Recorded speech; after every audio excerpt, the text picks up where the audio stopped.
afternoon. All right. Hello, everyone. Welcome to our webinar today, Market Where It Matters. My name is Cameron Ripley. This is Blake Arata.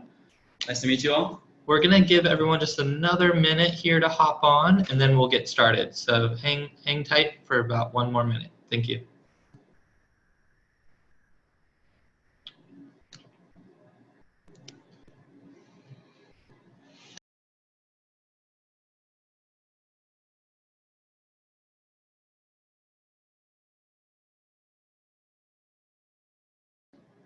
All right, happy Tuesday, everyone.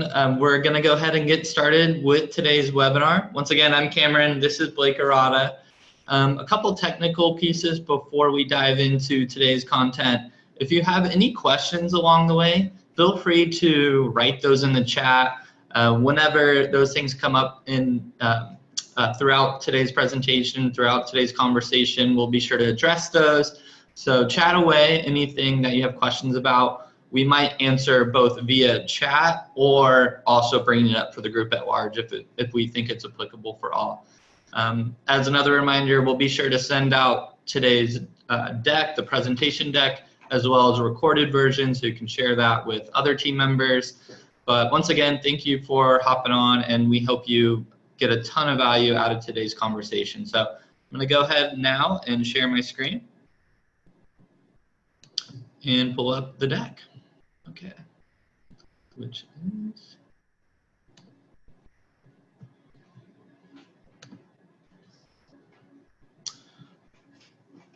all right. So let's get into today's content. Today we're presenting on Market Where It Matters: How to Scale Online Giving in Today's Digital World. Once again, to introduce ourselves quickly, my name is Cameron Ripley. I'm the CEO and founder here at Community Boost Consulting. With me today is one of our senior digital consultants, Blake Arata, and got a few other people commenting here. Welcome, Darren. And we are with Community Boost Consulting. So we're a digital marketing agency based here in San Diego, California.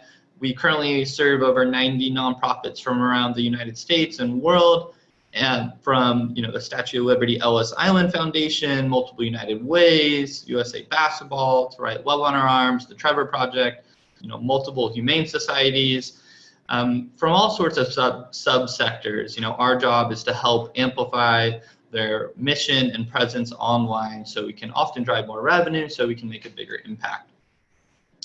And also, you might have seen us, we've done a lot of webinars in the past with partners like Classy, the fundraising solution, with Mobile Cause, with Chronicles of Philanthropy.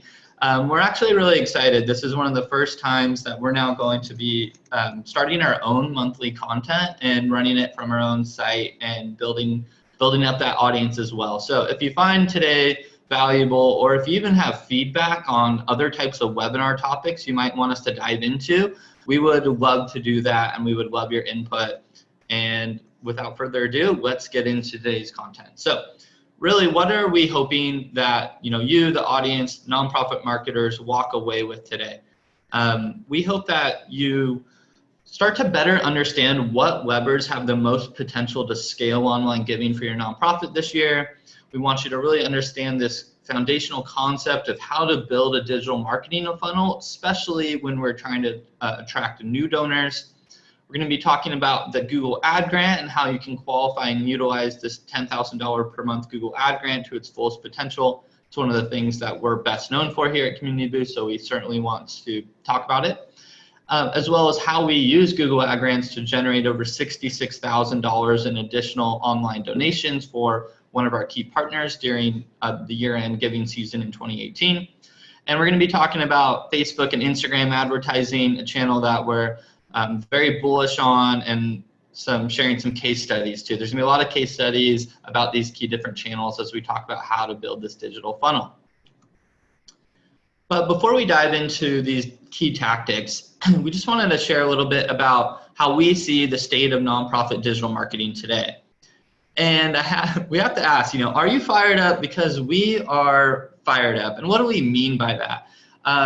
We believe that in today's world, technology gives us as nonprofit marketers the greatest opportunity we've ever had in history, really, to just directly connect with and really make our supporters the hero. We've never had such an opportunity to inspire and share our stories and just build relationships with potential supporters at scale. And it's truly amazing. And we've seen many nonprofits, whether it's the Team Rubicons, the Charity Waters, just almost come out of nowhere in some instances and just build these massive communities. And it's because of the internet and technology that allows them to do this. Yet, I also believe that, in today's world, one of the greatest risks to many nonprofits' long-term sustainability is a lack of speed and willingness to truly invest in tech and into marketing. At times, I feel that some of our nonprofit partners can move a bit too slow, to be honest. And if we're not where people's attention is at, if we're not communicating where people are, consuming their news and learning and keeping up with the world, then we're putting ourselves at risk. Because it really is imperative we market where people's attention is actually at, which is online and on mobile. And talking through this about, a little bit more, right? We've all heard about Facebook. We've all heard about Instagram. We talk about where's people's attention is at, where's their attention at, and it's often on their cell phone. You don't have to look at big data. You just look around the room. I'm sure there's people on this webinar right now that are even looking at their cell phone. And over 50% of the time when we're on our phone, we're on a social media channel. And this is crazy. And Facebook today has over 1.6 billion daily active users, over 500 million daily active users, and it's pretty unbelievable. And I have to say this, if somebody says, well, our donors aren't on Facebook, I might lose it, to be honest, because over 72% of online users of income more than $75,000 a year are on Facebook. 62% of online seniors 65 plus are on Facebook, and 72% between 50 to 64 are on Facebook. It's just a part of the world we live in today, right? And let's talk about Google, which is just a huge part of how the internet ecosystem works, right? Google now sees over 3.5 billion daily searches worldwide. 15% of all searches are brand new. Over 500 million searches every single day. Google has never seen that search inquiry before. And that's pretty unbelievable. And really the world, we love to Google, right? It is a verb, and it's where we find information, whether we're trying to solve a problem or trying to look something up, we Google things. And what inspires key segments to give and to donate? And this is from the 2018 Giving Report, and it breaks it down from millennials, Gen X, and baby boomers. And we see here for both millennials and Gen X, social media is the #1 channel. This is continuing to grow year over year. Social media is now #2 for baby boomers, which is really interesting. As well as email is #2 for millennial Gen X and #1 still for baby boomers. So we're certainly talking email marketing today. As well as just on-site, #2 for millennial and Gen X, and it's still important for baby boomers. So it's a testament. We still have to drive as much traffic to our site as we can. And direct mail is still a part of this channel as well, more significant for baby boomers today. But nonetheless, right, we're going to be talking about marketing almost from a omni-channel perspective, and this is what donors from thousands of donors on surveys have said that what really inspires them to give. So we're going to be talking a lot about these mediums today.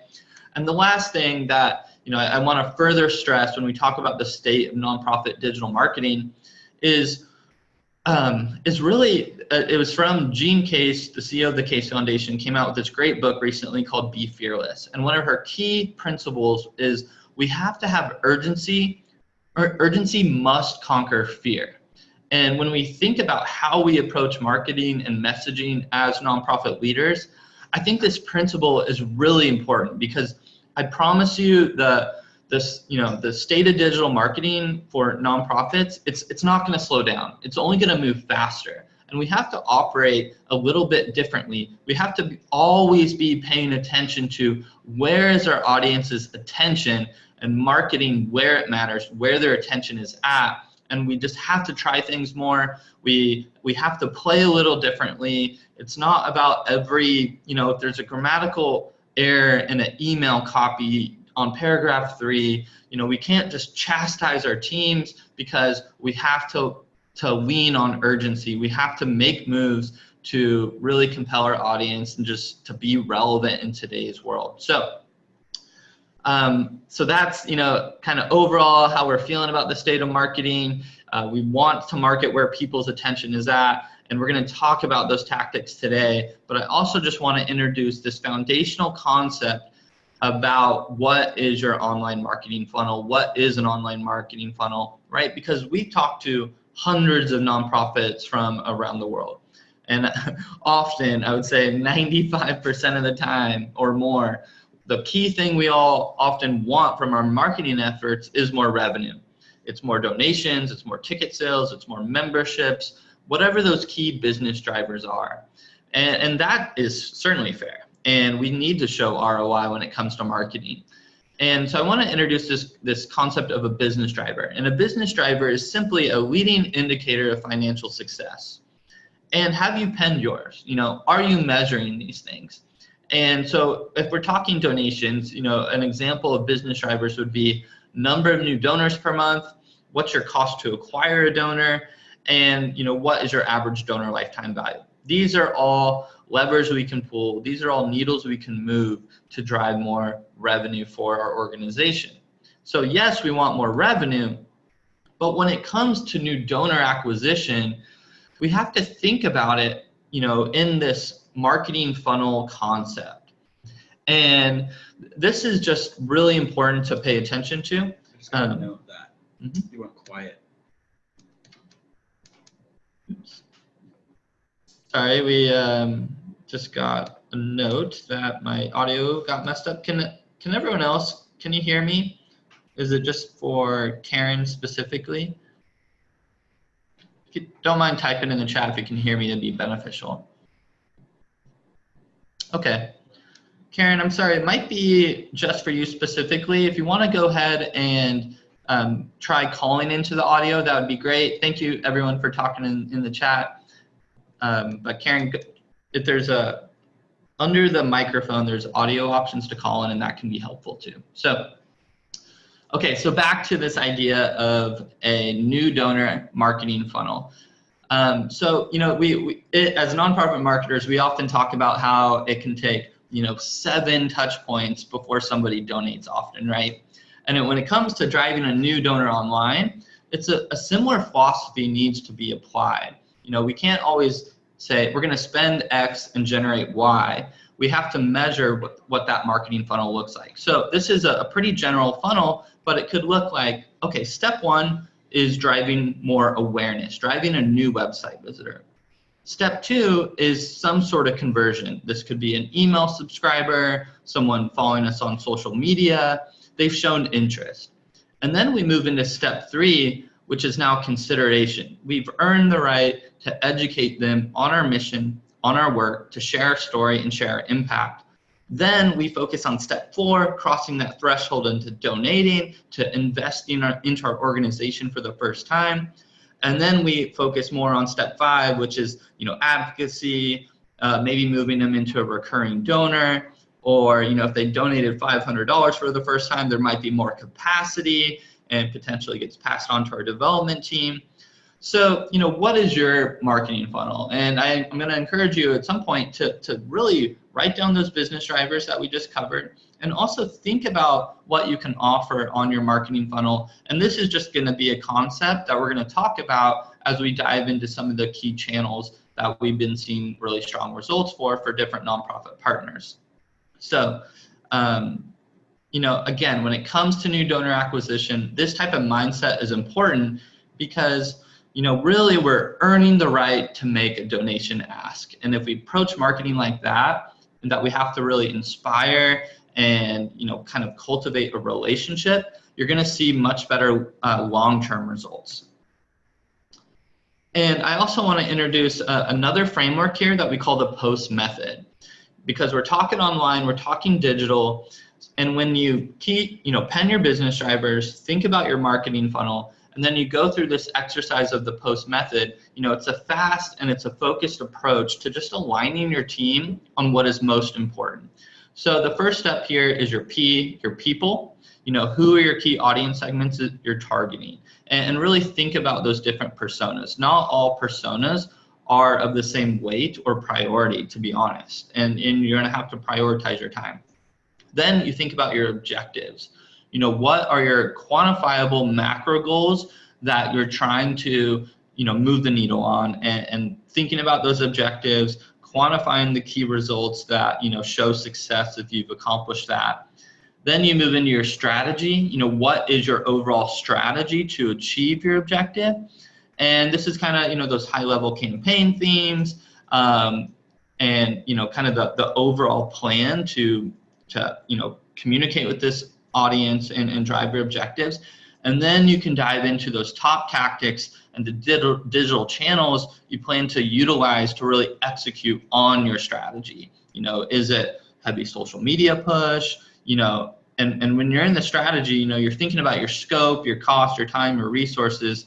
And then T is the tactics, kind of really getting into the weeds of what we're going to do on certain channels, the content calendars, the things like that.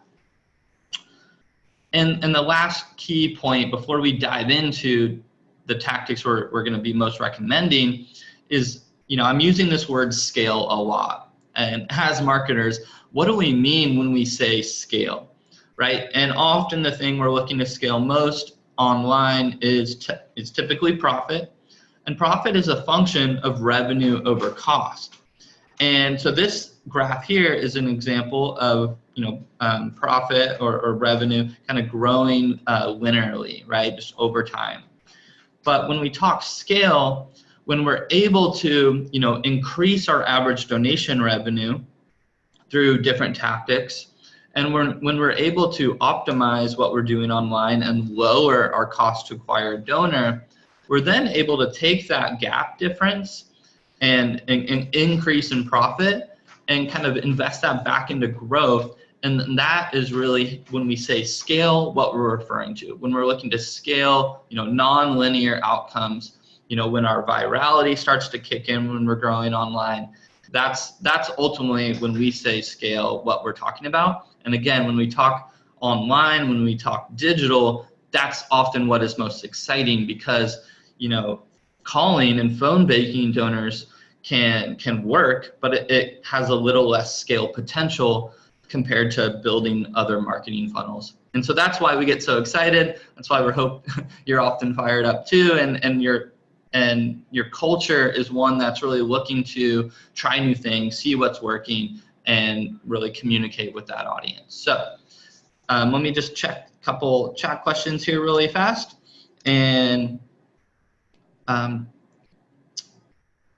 okay, so Karen is having some difficulties here. I think she's showing just audio. Oh, okay. For the phone. So. Perfect.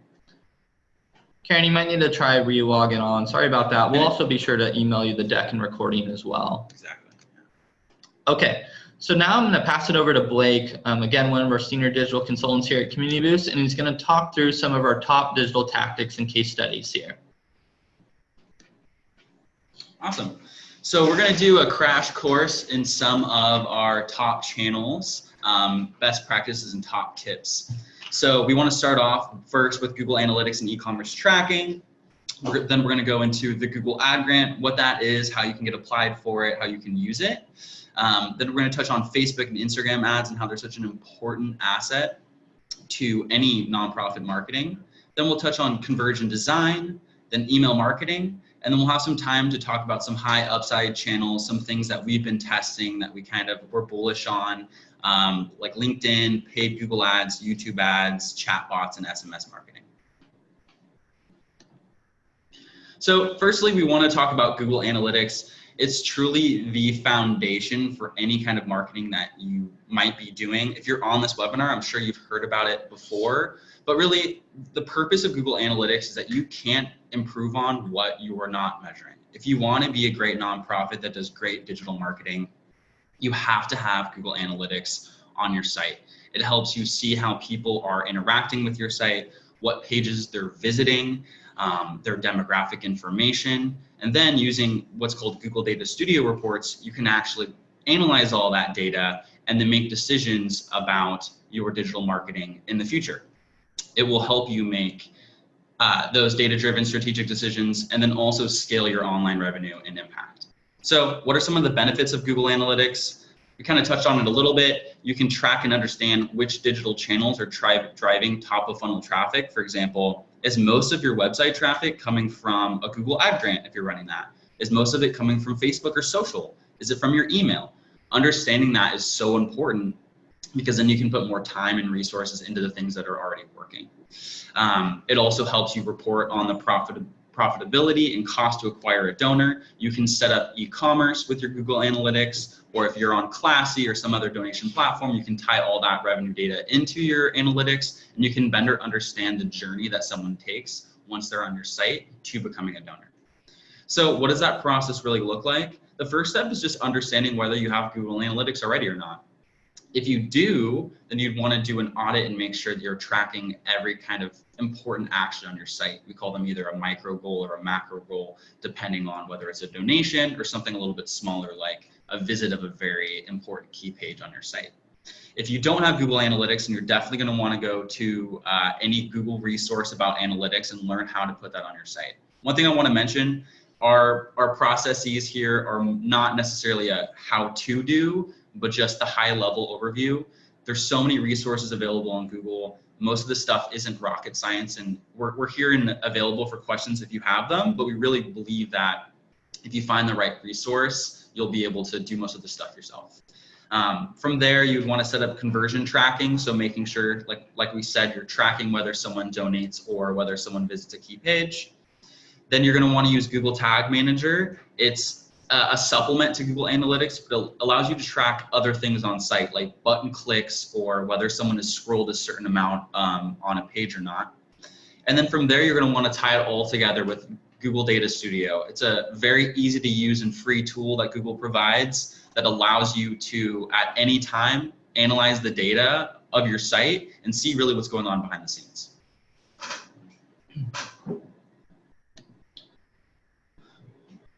Perfect. So I just want to talk, a quick example here of analytics in action. Again, majority of nonprofits we talk to have analytics on site, but that big step is setting up conversion goals and really measuring all those key parts of your marketing funnel. And then that's when you get such, better, more powerful data. And I did want to highlight, there are certain donation platforms that really allow what's called analytics e-commerce data to be implemented into your reporting. And then this is kind of the gold standard and something that I'm really looking for when it comes to setting these things up. Because why is this powerful? This allows us to not just track the number of donations, but the actual donation revenue. So again, we can tie donation revenue back to where it came from. Was it email? Was it, a particular email? Was it, ads that we're running? That's the power. And again, we can't improve what we're not measuring. And often we're ultimately trying to measure true revenue. And so if your donation tool set allows analytics e-commerce, that's a big win. And I did want to give a shout out to the Classy team here. And that's just because we had worked with the Classy team and the Google team to really build some content around this. And this screenshot might be a little difficult to see, but when we're able to have e-commerce data actually connect all the way with certain channels like Facebook ads or Google ad grants, that's really powerful because we can see on the keyword level when we're running a campaign for To Write Love on Our Arms, when someone searches something called suicide awareness and prevention, that keyword, okay, we generated 766 visits from that keyword search, and we generated thousands in revenue from it, and that's powerful, and it allows us to optimize for what's most important, which is revenue. So if that was a little over your head, or if you are a Class C customer, I highly recommend you check out this conversion tracking guide. But also, if you're using a different donation tool set, be sure to really understand if you can integrate analytics e-commerce, because it's actually typically pretty easy, and more of the donation platforms have been creating resources and how-to guides on it. So just a kind of a pro tip there. Awesome. And this next channel is a great driver of top of funnel traffic. So a channel that you can use to drive tons of traffic to your site, and it's called the Google Ad Grant. If you're not familiar with it, it's a free grant from Google. Over 50,000 nonprofits are currently using it internationally. And it's a grant from Google that gives any qualified nonprofit $10,000 a month in free advertising. So it's not too good to be true. It's a real thing. We urge all of our partners to use it. And we urge you to check it out if you haven't already. So why is this so important? Well, it really is the first way for a nonprofit who doesn't have a great built out digital marketing funnel to drive thousands of new qualified visitors to your site who have shown strong mission aligned search intent. So for example, one of our partners, To Write Love on Her Arms, they do suicide prevention for youth, and we screenshotted a search of someone searching for Donate for World Suicide Prevention Day. One of Taloha's ads showed up, that person clicked through, made it to a campaign page, and then made a donation from our ad. So someone who didn't know about Taloha beforehand was then connected to their organization through Google Ad Grants, and then became a supporter and longtime advocate. So the power of it's so hard to explain. You need to be using this if you're not already.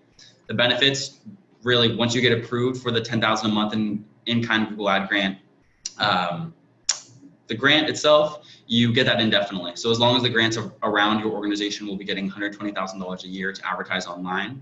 The approval's fast, typically 1 week or less, and you can drive consistent qualified visitors to your website that are showing strong search intent. So the process, it's pretty straightforward. You just want to go onto Google for Nonprofits, learn about whether you're already approved for TechSoup or if you have a Google for Nonprofits account already. If you do, you're already one step ahead, and then you can start to apply for the grant. We also urge you to just understand the compliance for Google Ad Grants. So we have a resource available in this deck. You'll get it when we send it out, but it'll walk you through exactly what you need to have in your account to make sure that it's approved and running okay. And then you're going to want to link it to your Google Analytics so you can also track what's happening from your Google Ads in Analytics. If someone is making a donation, but the first time that they reached you was through our ads, you want to be seeing that information and you want it to be attributed to the ads. And then from there, it's just pretty much ongoing optimization. So there are a lot of ways to run a Google Ad Grant okay, and then there are a lot of ways to do it very, very well. I would urge you to check out the resources on our website and our blog if you want a little bit more information about how to turn your Google Ad Grant from good to great. All of that is available, but just being a practitioner, going in there weekly, making changes, testing the new strategies, that's how you're gonna really get the most out of your Google Ad Grant. Perfect. So I want to share with you a little bit more about an example. You know I best learn through case studies and examples, and some of this, it can be a little overwhelming to understand if you're really new to ad grants. But one of the things we hear often is, well, I heard that, the ad grant can be difficult, or, are we driving donations? And I really encourage you to put in the work to figure it out, because it can be such a powerful channel for a nonprofit, and the Trevor Project is a great example of that. And so this was during year-end giving at the end of 2018.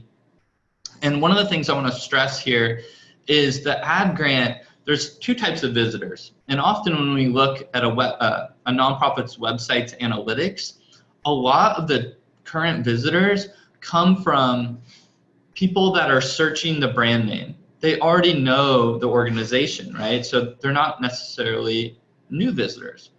And the ad grant can be a very strong driver of non-branded search intent. So people that were searching things in Google that's very mission aligned, and hit the site. So during year-end giving 2018, we utilized $11,809 in free ad grant ad spend. That was free to the Trevor project from Google. Thank you, Google. You're awesome. And we sent an additional 8,000 visitors to the website. Of those 8,000 visitors, 310 donation transactions occurred and generated over $66,000 in additional donation revenue. And again, one of the things we're just proud of here is some of the non-branded search intent. You know, naturally we do generate some branded search. It's great. We have more real estate, you know, on the first page of Google. But when we see donations coming in from searches like LGBT suicide prevention, gay suicide prevention, LGBT suicide helpline, LGBT youth charities, that really excites us, right? And you know, below this we have a graph here of clicks, amount of visitors we were sending from the ad grant during year end compared to donations. Naturally, you're going to see some alignment there with the Giving Tuesday campaigns. December 31st, we all know how much more extra revenue comes in those last 3 days of the year. And so this was a big win. And for those that are maybe a bit more advanced ad grant practitioners, one of the tools we use. So if you're new to ad grants, there's kind of a list of stipulations that we have to play within. And one of those is when we're doing manual bidding, we're not allowed to bid more than $2 per click. But Google, you know, last year rolled out a new strategy called Maximize Conversion Bidding Strategy, which allows us to optimize for conversions and actually generate clicks from above the $2 threshold. So we're able to kind of compete in more competitive keyword searches. And this was a big win, and it was a big reason we had the results we did.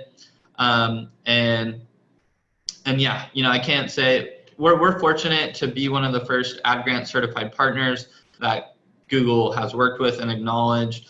And I also included here kind of another resource alert for key case study examples that we have on the google.org site that we worked with, from All Hands and Hearts, which is great on, you know, conversion value tracking that we talked about, to Write Love on Our Arms, Moms in Prayer International, and Days for Girls. All organizations we're really proud to work with and support.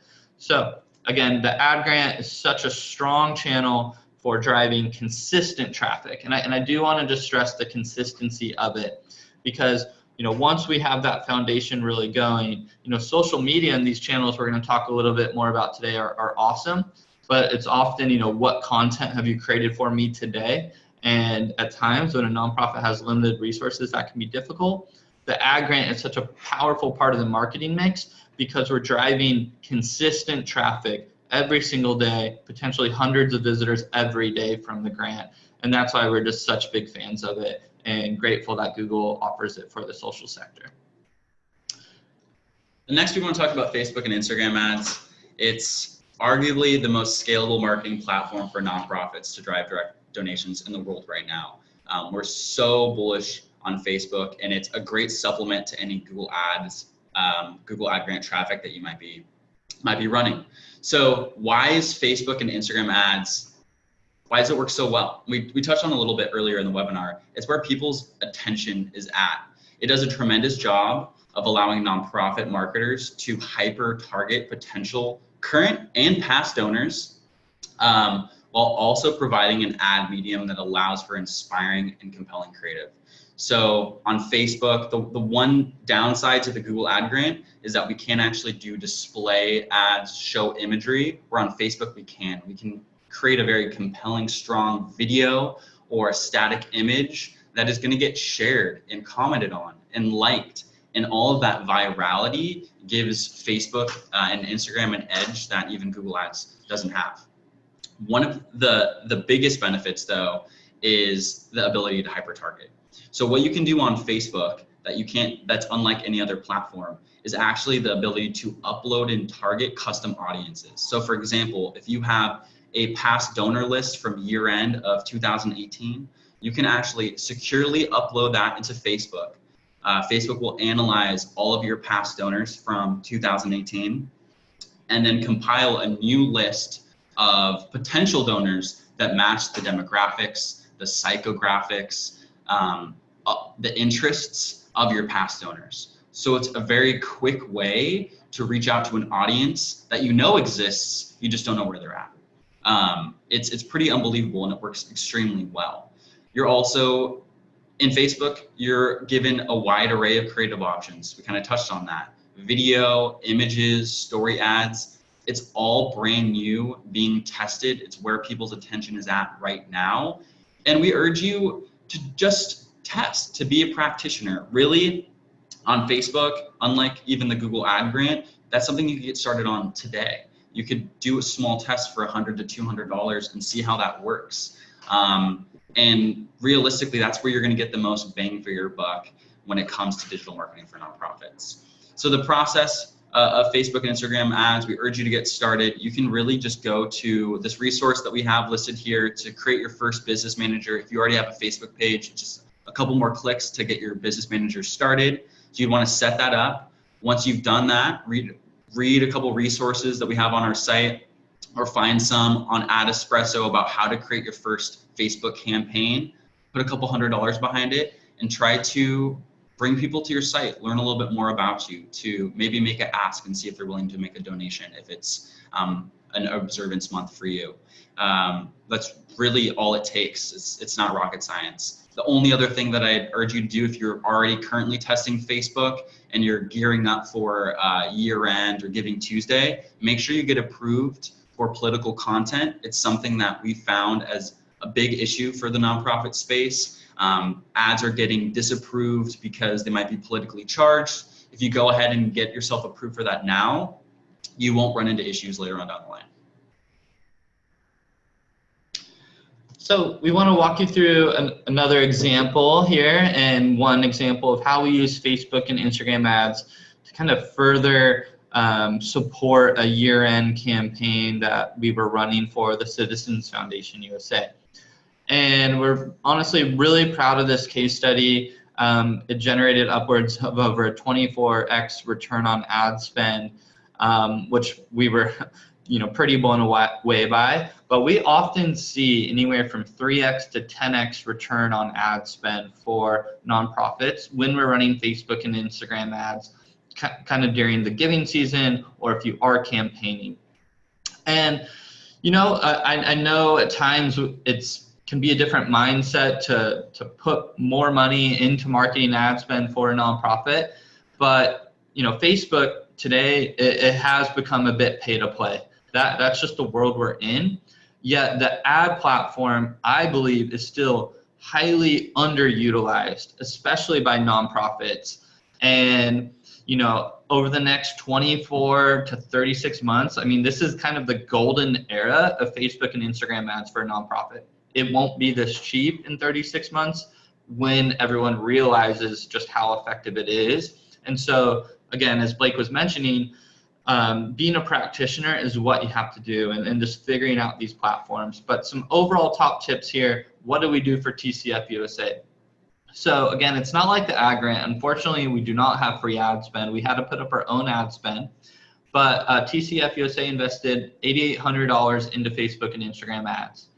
From those ads, in a 28-day window, of people that clicked, liked, commented, shared those ads, engaged with those ads, they generated or donated 109 times for $215,000 in change during the year-end giving season. So this was amazing. And what were we doing? Kind of what was our strategy and approach? And it was, a kind of twofold, really. We used it both to target our current donors to increase lifetime value. We have to market where people's attention is at. Facebook and Instagram is often where that is. And so we were able to create those, custom audiences and make sure that those that we know are giving know they can give and should be giving, and just kept staying top of mind. We also really utilized the lookalike targeting feature in Facebook. So, uploading securely donor lists, building new audiences that really match the audiences that have given to us in the past, and marketing to them. And also, Facebook remarketing worked tremendously. So what do we mean by that? This is building audiences of people that had hit the site, Maybe they came in from a Google ad grant. Maybe they came in from, a SEO or an organic social media post, but they had been on site. And we would build certain lists. So somebody hit a donation page but didn't donate. Well, let's run a certain type of ad creative to that person. And that's a great way to use remarketing, right? We see this when we're thinking about buying a pair of shoes, we didn't, and all of a sudden those shoes are in our Facebook feed, right? Similar strategy. And also I want to highlight that we also use Facebook and Instagram ads almost like pre-Giving Tuesday, and really just started to warm up and engage the audience. So we wanted to create some engaging content that wasn't a hard ask. We were sharing our impact and just really highlighting the big wins of the year, and knowing that we are going to be running a lot of hard asks at them all year, or for the year-end season. A couple other things I just love about this platform, right? Again, Blake hit on it. We can run video creative. We can run image creative. Sometimes we'll run video creative, and then people that watch 90% of that will then run direct ask behind them. That can be a really strong strategy. And some of the cool kind of extra vanity metrics here. These ads were shared over 414 times. When I share this ad, if somebody from my network then donates, that does not count in this data. So kind of that social virality is also a benefit of the Facebook and Instagram ad platform. Tremendous engagement. You would see people tagging people in the ads, in the comments. And one of the key things, 650,000 impressions, 152,000 unique people reached through Facebook and Instagram ads, almost 1,000 visitors to site. And we ran these at about a frequency of a little over 4.27. So that means on average, someone in our audience would see an ad 4 times. And that was kind of the sweet spot we like to aim for when running these type of ads. After that, you'll see some fatigue. But, it takes, I know for me, if I'm looking to buy a new shirt, sometimes I got to see that ad a couple times before I pull the trigger. And we think about donation asks the same way at times too, especially when our targeting is tight. But really recapping, with Facebook and Instagram ads, it's all about the targeting and it's all about the creative. In my opinion, it's not necessarily will Facebook and Instagrams work, it's how. And it just comes down to targeting, and it comes down to our creative and our appeal. And if we can figure out that formula, again, a very, very scalable channel that we highly recommend you test. Awesome. And the next platform we're going to talk about, and channel we're going to talk about in your marketing mix, is conversion design. So we've talked a lot about top of funnel traffic, how are we getting people to your site, but really conversion design comes in when we want to understand what people are doing once they're on our site, and how to prevent them from leaving, and how to keep them taking actions, or how to make them take action once they're there. So conversion design, we use a tool called Sumo. There are a lot of different platforms out there, but we really like Sumo. It gives us the ability to really do 3 main things that we use at Community Boost. We do pop-ups or exit intent pop-ups. So let's say someone is on your donation page and they're about to leave. We can have a non-intrusive pop-up come up that says, shares a little bit more about the benefit of why they should make a donation, or at minimum, we collect their email. We also use something called a smart bar that pushes people to the most important pages of our site. If a site is not very easy to navigate, or there are a lot of different pages that people could go to, we will use smart bars. And then lastly, we create landing pages as well. So if we want to have someone focus on one of our call to actions, for example, maybe it's getting them to download something, we may create one specific landing page that we're driving traffic to help them take that kind of action. So think about it this way. If right now, every 100 people that come to your site, 1 person is donating and you're getting a 1% conversion rate, but you could add conversion design to increase that to 2%, you're essentially doubling the amount of donations that are happening on your website. And that's really what conversion design helps us do. It increases our conversion rates for all the high quality traffic that we're sending from Facebook and from the Google ad grant. So some of the benefits: lowering the cost per conversion. If you're spending real money to send people to your site, but you can get them to convert at a higher rate, then you're essentially spending less to get them to do that. You create a better user experience. Conversion design helps us use what are called heat maps. We use Crazy Egg. Sumo also has their own version of this, but it helps you see what buttons people are clicking on, where people are scrolling, understanding their user experience so that we can make it better for them, which ultimately lowers the amount that they're leaving, or it lowers the bounce rate of your website. And then it also helps us generate email subscribers and, like we said, get users to your top priority pages. So the process, it really plays into your Google Analytics, knowing what conversions you're tracking on site and where you want people to go. And that's where you're going to want to put your elements or the smart bars directing people to those pages.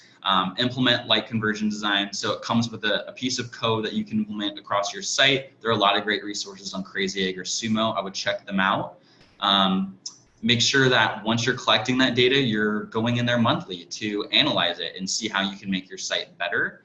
And for landing pages, if you are going to build landing pages, you want a landing page strategy, we recommend ClickFunnels. It's a great platform. It's easy to use. And they have tons of case studies and resources on their site about how to use it and how you can make it work for your nonprofit.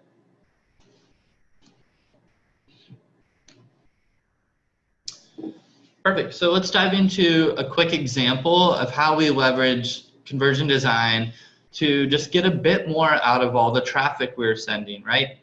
So, again, conversion design is just kind of systematically measuring and improving our conversion rates, and kind of with almost a scientific approach of, okay, if we test this, I think it's going to outperform this. Did it? We pick the winner. We try something new.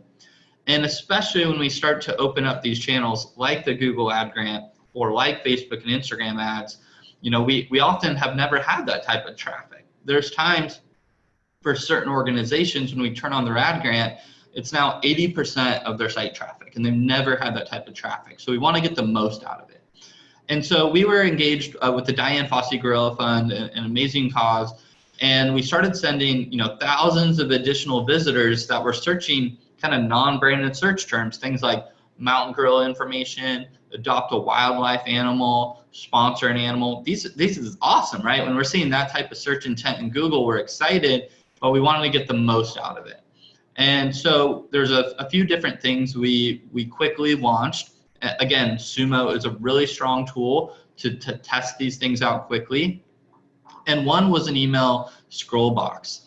And 1.73% of visitors gave us their email to get some gorilla facts, right? To kind of hit that step 2 of our marketing funnel, right? Getting a donation, we felt like was a big ask for some of those visitors, so we wanted to work them down the funnel.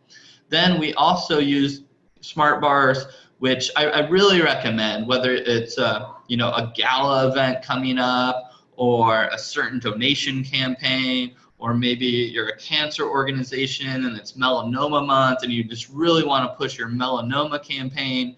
You want to try these different things and kind of A/B test, see what works best. And close to 1% of people actually click through to learn about gorilla adoption, which we felt could be more emphasized on site. We want to push our most important things for some of our visitors. These elements generated an additional $2,800 in revenue for people that engaged with them, 230 new subscribers, and 37 conversions for the gorilla adoption smart bar views. And so we're really excited about this, and this was, again, just a quick way to show you when you implement these tools, you get a little bit more from all your traffic, and you kind of squeeze the extra juice, especially when you're investing both time and money in driving more quality visitors to your site. Cool. So now I want to talk email marketing, right? When we go back to the kind of that initial slide about what inspires people to give, what inspires their different generations to give, email was one we certainly could not forget about, and so we'd be remiss not to be talking about it in today's Market Where It Matters webinar. And it is a more mature platform for most of the marketers out there. It's maybe not the sexiest platform, but it is very crucial and often, in my opinion, overlooked, and we're not kind of innovating and testing new things enough. And that's one of the reasons we kind of came up here, we joke, we call it our Maslow's hierarchy of email marketing needs for a nonprofit. But we came up with this idea, and similar to, these kind of foundational things we need to build upon and kind of work our way up, and kind of gauge how are we doing in our own email marketing. So we often kind of start at the bottom here, and we want to audit, how's our newsletter? Are we tracking actual conversion goals like donation revenue from our email effectively? How's our subscriber welcome series? And how are our transactional emails, which are often overlooked and we can typically do a much better job in? Then we start to think through automation. We start to really focus on segmentation and really personalizing the journey. And we'll talk about why that's more important than ever now. And then you can start to run out more advanced tactics like behavioral triggers. Maybe somebody hit a donation page but didn't donate, and they kind of get an abandoned cart email. That can be really effective. That would be a behavioral trigger, as well as things like lead scoring, which, based on how much someone's engaging with certain types of content, they're being scored and even, flagged for the development team to do direct outreach to, for example. So that would be, some of the more advanced kind of top of the pyramid tactics. But again, when we talk email for this sector, open rates have been dropping year over year. And I forget the exact number off the top of my head, but I think it's something like 70 or even potentially as high as 90 is the average amount of emails a subscriber to a nonprofit list gets annually. And then when you think about, I'm subscribed to multiple causes, it's a lot of email, right? And that's where I think there's some low-hanging fruit for a lot of organizations out there to improve their segmentation, improve that personalization, and just send content that that makes people feel special, to be honest, and feel heard and feel understood and feel valued. And it is still very cost effective. And that's one of the reasons that nonprofits lean on it as hard as we do. But really focusing on segmentation is crucial in today's email marketing world, and really improving that stewardship and retention is where email can really move the needle on our business drivers, can move the needle on increasing average lifetime value, definitely on the retention. And so how do we approach this to kind of get started? Like, okay, it's time to give ourselves an email marketing makeover. We would first start with an audit of our current systems and platforms. We would move into, okay, what is our ideal segmentation and flows, and can we do that? Then focusing in on what are the lowest hanging fruits of kind of new automation campaigns and building those. Is it a new welcome series, right? Like if we're doing things, an email scroll box that we just recommended, okay, cool. What are we going to do to warm that person up down the marketing funnel? That's where email plays such a crucial piece. Things like abandoned cart, maybe somebody signed up, if you're a peer-to-peer fundraising campaign and they want to be a peer-to-peer fundraiser, it might be an enrollment series and an activation series that they need to get, and just thinking about that. And so kind of that makeover can be at times pretty person intensive, but I promise you, especially when you build out strong automation, can save you a ton of time, and it can really show consistent results and kind of getting more out of your list long term. So as opposed to like an individual case study, because everyone's email needs can be a bit unique, I wanted to just highlight how we approach kind of those three key areas of segmentation, automation, and optimization. And so this is, especially if we're very donation focused, a way to think about your segmentation. So about renewed donors, what are those attributes? They made a gift in the current year already. And then what's our target ask for this? Is it a second gift? Is it an upgrade like a recurring giving campaign or a certain program appeal, right? And so you think about your segments of renewed donors, current donors, event donors, peer-to-peer donors, lapsed donors, major donors, and non-donors. You think about those key attributes, you define those, you break it out, and then you build those target asks for all, because we don't want to just give everyone the same communication. Major donor should be getting a much different ask, especially for running a year-end campaign, than are, more like a lapsed donor, for example. And then this is just an example of a welcome series and kind of how we would think about that logic tree in essence. So someone just subscribed, we run them through a welcome series of 3 to 4 emails. So we just really warm them up to who we are and to our impact. Then we might take them through our supporter transformation series. And this is really designed to, share what we think is valuable for this segment and encourage them to give. And then they either donated or they did not donate. If they did not donate, they might get sent through a second supporter transformation series that's slightly tweaked and a little different. If they did donate, well, then we want to show our gratitude, and then we want to wait. And then we might go for recurring donor automation down the road and really build them up as a recurring donor or not. We all know the value of a recurring donor. I think it's on average 400% increased lifetime value. And so we really push that for most of our partners.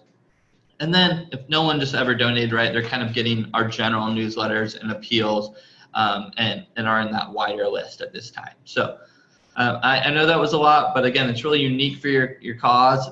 I'd start on the whiteboard and really just look at it from your supporters' eyes and interest. And, how does it show up to them? How can we be different? And I promise you'll start to see some really improved long-term results. And it's just how we have to play in email in 2019. Cool. I want to hit it just, you're on this. You're obviously passionate about marketing as a nonprofit leader. These are just a couple other tactics.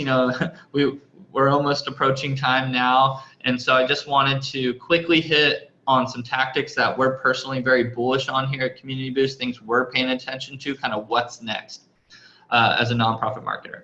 LinkedIn right now, we're just seeing really high organic social reach, much higher than other channels currently, like Facebook. They're getting strong engagement. So if your audience is there, I would consider playing with that if you have the bandwidth. As well as LinkedIn ads, they're really improving the platform.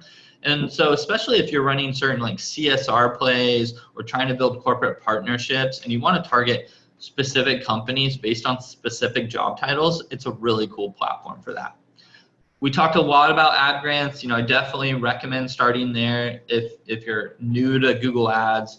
But from there, paid Google Ads, we've been doing this for years, but more and more nonprofits are investing in it as, especially for certain parts of, keywords we want to target that are more competitive but positive ROI. That's really powerful, as well as like the display and the remarketing side of Google that's not included the ad grant. It's something you could certainly try testing. YouTube pre-roll ads are something we're definitely paying a lot of attention to. As more people kind of cut their cable cords, as we consume more and more content on YouTube as, our audience, when basically what a YouTube pre-rolled ad is based on someone's Google search intent, which can be powerful. We talked a lot about that power today. So say somebody had early search something like how to end human trafficking, and that's your mission. And then all of a sudden, we want to tell that story. Well, a pre-rolled ad is we would run an ad on your organization prior to them watching whatever they're going to be normally watching on YouTube. So we know they care about your mission, right? SMS outreach, this is something the sector's been paying a lot of attention to, but it's really interesting to see new platforms consistently get introduced, platforms like Hustle that are making this, easier than ever for a stronger donor experience.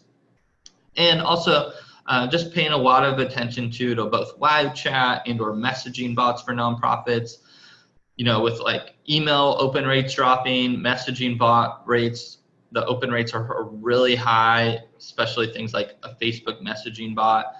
So we're doing some of that for some of our clients. It's still, figuring it out a lot, but it's really interesting to play with, as well as live chat, which you can get a tool like live chat for as low as I think like $30 a month or something around there. And if you have somebody on staff that can communicate with people, oh, you're having trouble donating, boom, and trying to help them out right there. It's really neat to see organizations testing that, kind of giving real-time help and support to visitors on their site. Perfect. So quick recap, and want to certainly stay on for Q&A as needed. Again, we want to just market where people's attention is actually at, which is online and on mobile. We want you to be proud to be a practitioner. If you are the digital marketing manager and you have people executing, it's still really important for you to understand these channels, to work with those that are executing. And if not, well, just being that and producing content and being the voice of your organization can be really important. Let's have urgency conquer fear and just move fast and learn how to develop the muscle to try new digital channels. Maybe you tried a channel and it just didn't really work out, but you have to realize that developing that muscle and how to try new things is still of value. And those skill sets, say you tried Snapchat for your organization and, well, we're not really using it today because everyone's using Instagram stories. But when you develop that muscle on Snapchat, you're probably that much better on Instagram stories today, for example, right? So it's about developing the muscles to move fast. Think about your marketing funnel, go through the post method, and then definitely recommend utilizing ad grants, utilizing Facebook and Instagram ads, test those conversion design tools we recommended, and then focus on email. This is where people's attention is at. And then as you build those foundational pieces, you can really try some more high upside channels, especially if you're, love digital marketing as much as we do and like to always see what's next. So here at Community Boost, we are here to help. I know we covered a lot today, and we also want to help you keep the conversation going. So if you're diving into ad grants for the first time, you're having some questions, feel free to join our Digital Marketing for Nonprofits Facebook group. It's a community of over 800 nonprofit marketers from around the world, and you can ask questions there. Please chime in, give feedback, introduce yourself. It's free to join. It's something we just, I often personally answer questions myself, as well as here at Community Boost.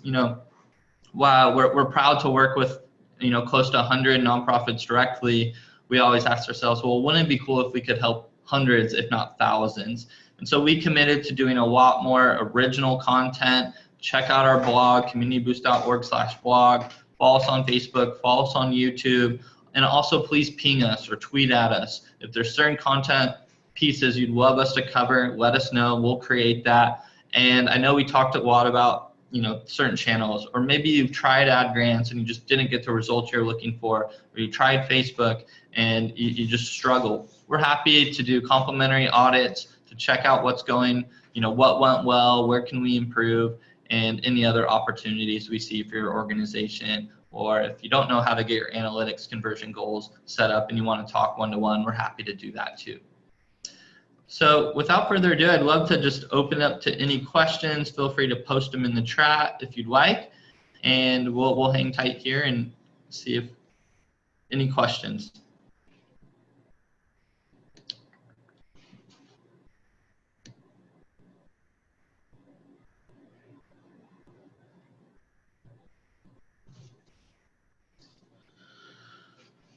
All right. Arlene says, thank you. I'd like to get an audit. Well, yeah, Arlene, we're happy to do so. Go ahead and again, check out that link. We'll be sure to send out the deck, and we'll make sure to make a note of that.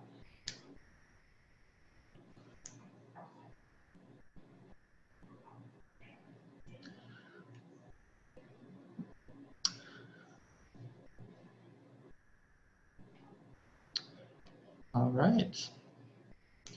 Yeah, you're welcome. Thank you. And if you do have any follow-up questions that you don't think of right now, feel free to email me. My email was, I believe, in the registration link. It's just blake@communityboost.org. I'll be answering questions today. Happy to handle anything that you might want to talk more about or learn more about. Renee asks, are we sending the deck? We certainly are. We're going to be sending this deck and webinar recording as well.